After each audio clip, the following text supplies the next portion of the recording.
Great morning, everyone.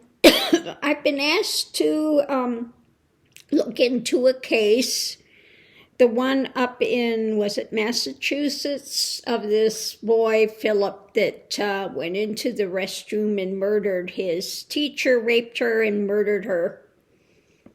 And so he said it was what she said, the word that she said,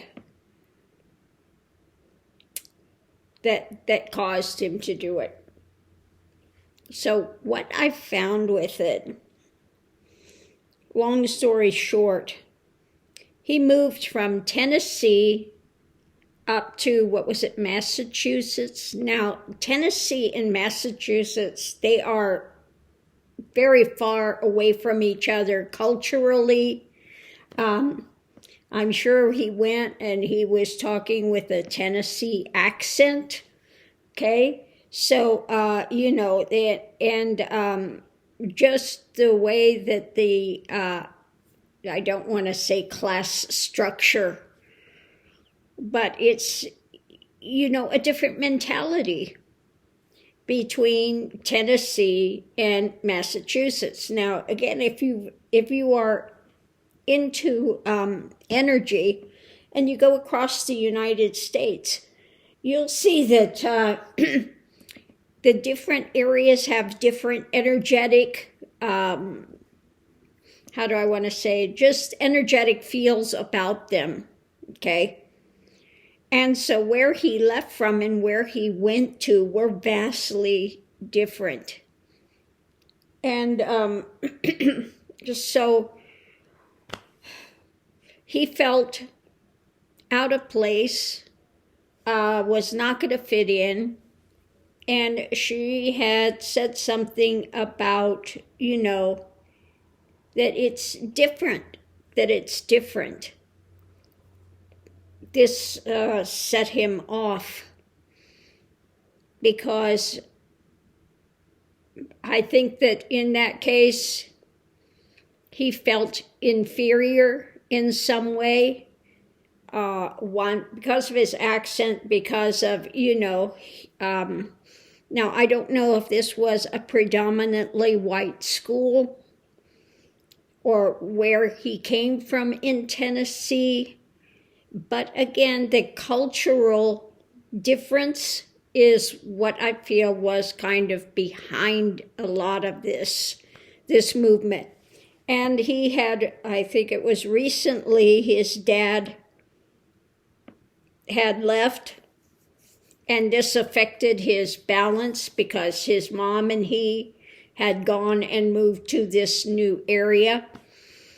And it's, the loss of the dad and then going to this new place, feeling a bit inferior, and then having to prove his mettle is what I got at the very bottom of all of this.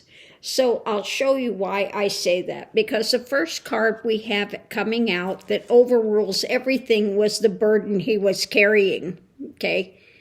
The actions of what was taking place, okay?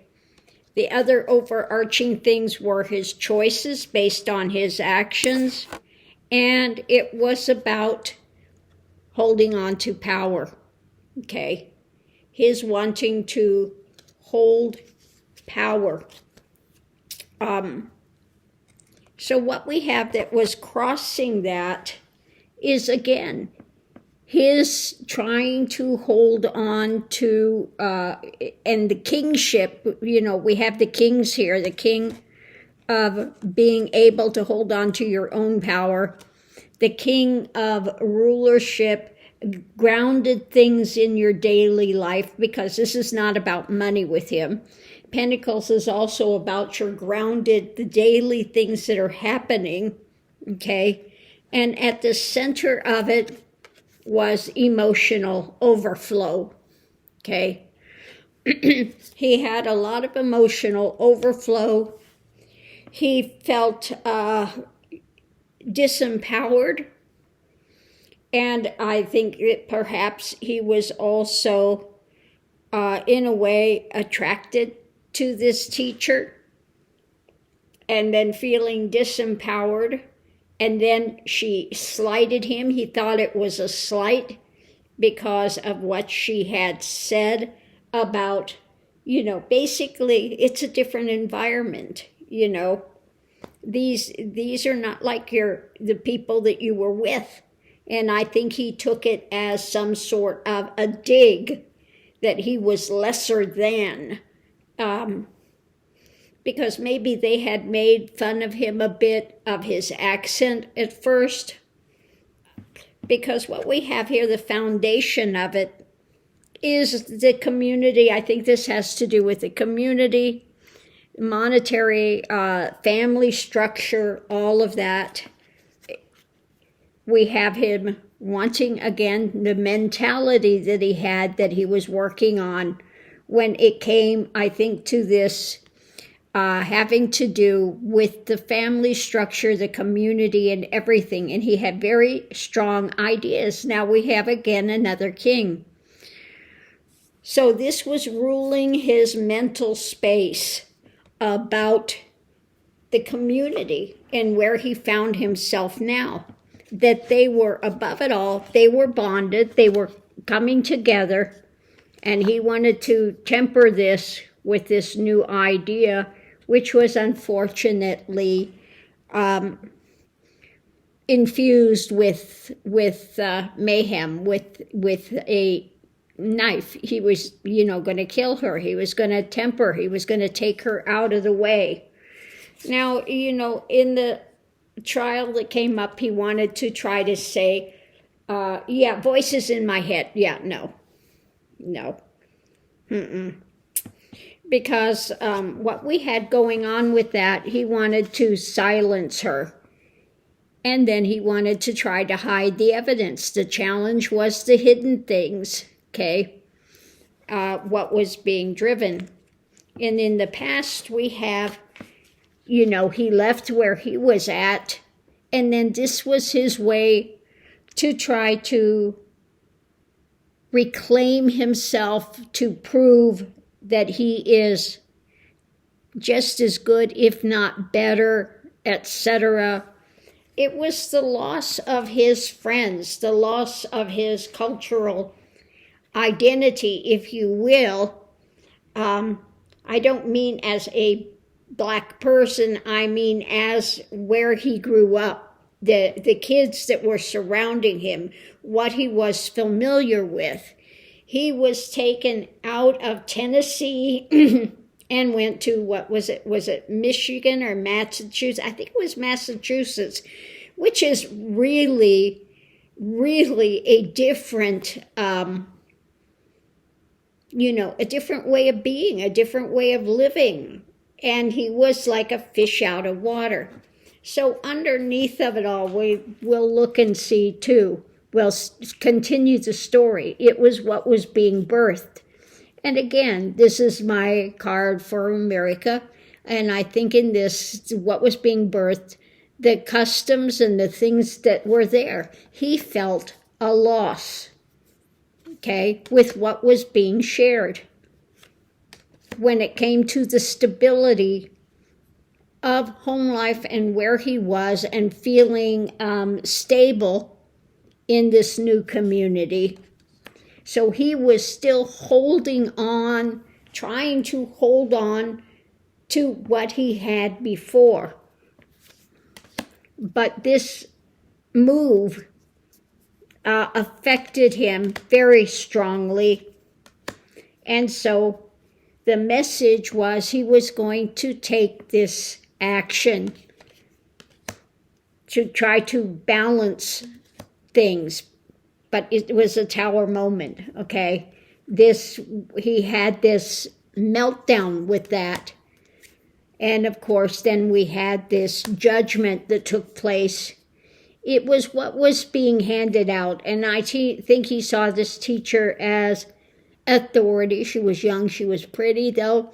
And this is what, he was like, again, feeling this inferiority. And he was having the nightmare scenarios.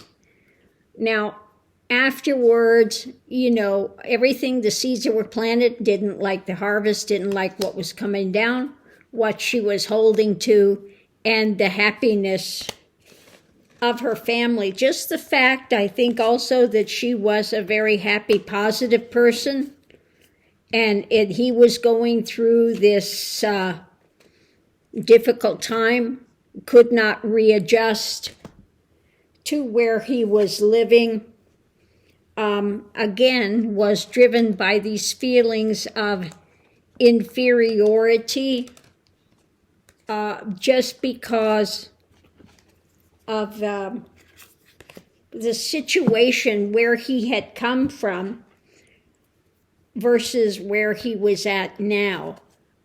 Because again, Tennessee to where he was living now is a huge adjustment.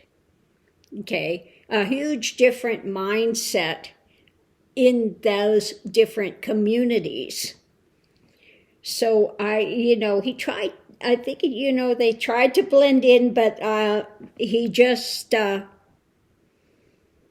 couldn't make the adjustment. And then as well, with the father leaving, they had gotten a divorce and they moved. And of course, the mother wants to go to a whole different scenario. And but he could not make the adjustment, is what I'm getting. And then he was fueled, 14 years old. They have the burgeoning hormones going, and maybe feeling attracted to this teacher because she was young, very pretty, young.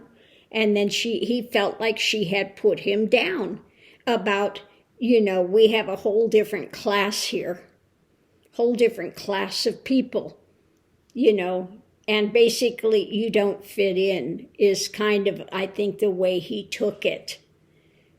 Now, she didn't mean it in that way, but he was feeling, again, the burden of feeling disempowered, okay? Not feeling that he fit in many ways.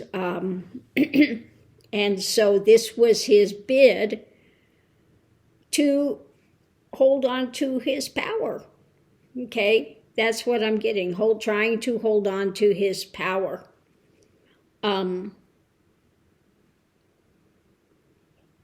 Doesn't solve anything. He's going to spend